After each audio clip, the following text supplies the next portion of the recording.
พญาสะก่อนเนาะจังสวยพญาสะก่อนเนาะอีแม่เนาะเคยได้ฟังอยู่บ่อีแม่พญาทั้งดอนตาลมุกดาหารอยากคักอยู่บ่อีแม่เป็นได้เคยฟังนะ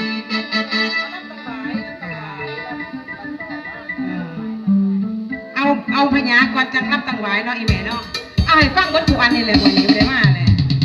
อ้าวก่อนได้ป่ะเนี่ยจะจังวัดโยกเลยถ้าร้องไห้พระอาจารย์คุณชื่อของเราล่ะค่ะอ้าวเจ้าน้ำเกลือเจ้าเป็นแต่คนสวยๆป่ะเนี่ย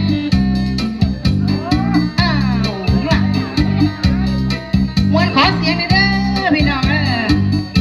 มาแล้วกับก่อนได้จึงได้พ้นตกห้ำเลยมาเด้อสร้างเด้อมามวนน้ำกันอ้าวตั้งหน้าบุกจังจะบุกทหารนะคะน้องจังกระเบื้องตาอย่ามวนสักคนได้จะเป็นกอสั่งเนาะเราไม่ได้สาวพวกเพิ่มบุกทหารมาให้ฟัง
ผมเอ้ยอย่ายับขอบไปหลายทิ้งบ้างนอนสิหอดมาผมได้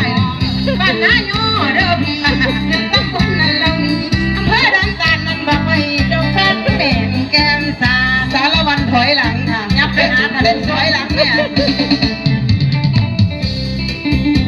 ตาบานบอกว่าสาวนั่งคุณหก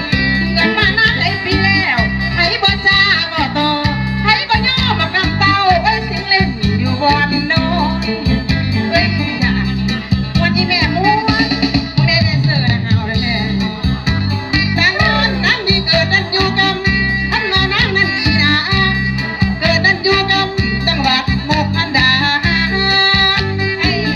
ชื่ออำเภอนันดอนตาลจังหวัดมุกอันดาชื่อจำเอาเด้อแม่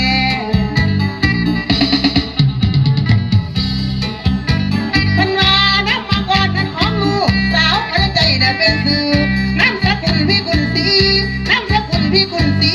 ผูกมีแล้วเด้อพอผูกนี่แหละเด้อพอเด้อ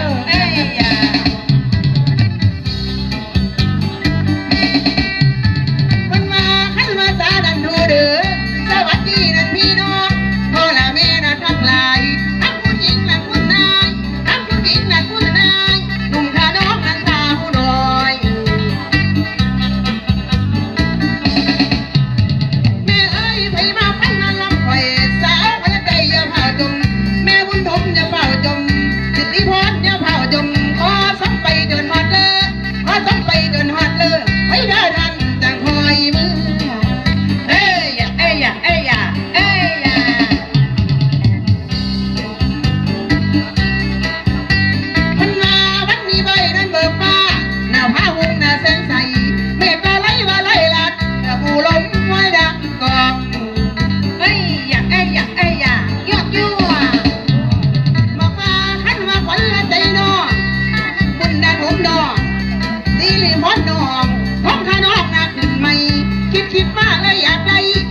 คิดมากเลยอยากได้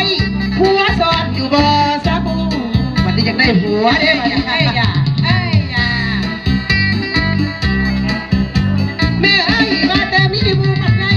สิเขาหวมนั้นยังหักมาแต่มีผู้มามักบ่ว่าไผก็เอาได้พระเจ้าแดนเซอร์ไม่ลุ่มหน้าใส่ใจบ่เลือกไปนั้นเสียซ้ำสิตกลงนั้นไปนำยังสิทำนั้นง่ายๆท่านว่าสาวนั้นทั้งสามสาวนั้นแดนเซอร์ท่านว่าสาวน้องอ่างเมืองนั่งไม่หานั้นคู่ซอดไว้นอนรวมห่วมผ้าไหมนอนรวมกันห่วมผ้าไหมพระเจ้าแม่บุญถุงจ้าไว้พ่อให้พี่น้องเนี่ยเสียใจดีละน้องไม่ยังเอ้ยแต่ว่าในมือนี้ขอขอบคุณญาติพี่น้องที่มาห่วมในงานบุญ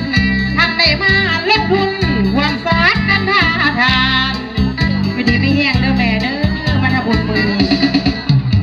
บอกว่านี่ละน้องไม่ยังเอ้ยบัดทำกับกันเมื่อบานบุญกุศลนะพ้นทานขอให้ได้นั่งอยู่ทรงท่านประสงค์สิ่งใด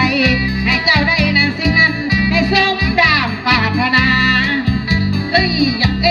าบอกว่านี่ละน้องพี่น้องเอ้ยศรีสะเกษกันเฮาเอ้ยแม่นมาท่านสิเที่ยวท่าขายสิ่งหรือขายของขอให้เงินนั้นไหลน้องขอให้ทองนั้นไหลมาหากับไหลนั้นขายค่ะเงินไหลน้องทองไหลมาเด้ออีแม่เด้อบ่น้อกำลังใจอย่ามีลาให้แข็งแรงนั้นแข็งแกร่งนี่ละน้องแม่ย่าเอ้ยให้เจ้าพ่อนั้นเล็กค่ะกำไรได้เทื่อละแสน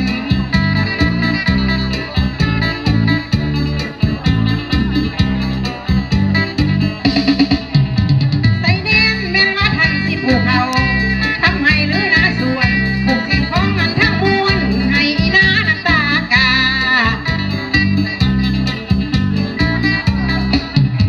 บักฟ้านี่ละน้องอีแม่เอ้ยเขาได้หน้าอย่ามีหาให้เที่ยวห้ามกอกกะใหญ่ทั้งเฮ็ดนั่นให้อ้อยละมันพร้อมนั่นทำอย่างเอ้ยอย่า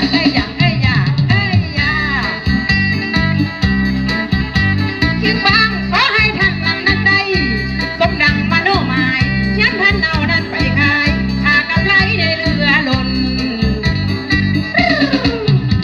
บ่น้อนี่ละน้อพี่น้องเอ้ยศรีสะเกษกันเฮาเอ้ยบ่ทันดนให้รวยล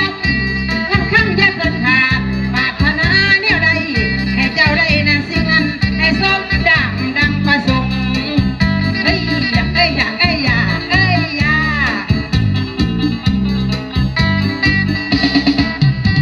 บ่น้อนี่ละน้อนั่นเพ้ยสื่อเสียงดังปกให้คนสาบมาเรื่อยลายให้ท่านสมมาโนไม้ผู้สุคนเดินทางเอ้ยอย่าตาหวานนี่ละน้อนั่นพี่น้องราชการให้มีนาให้รับพี่นั่นสิมาขอให้ท่านได้เป็นใหญ่พี่สิมาให้ท่านเลือนเงินเดือนขึ้นกว่าแต่หลังฮ้อนแดด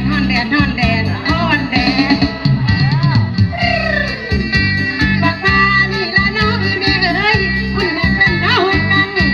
ท่านทอดท่าละไม่ให้สุขีนะพี่ใส่สู่คนเดินทาง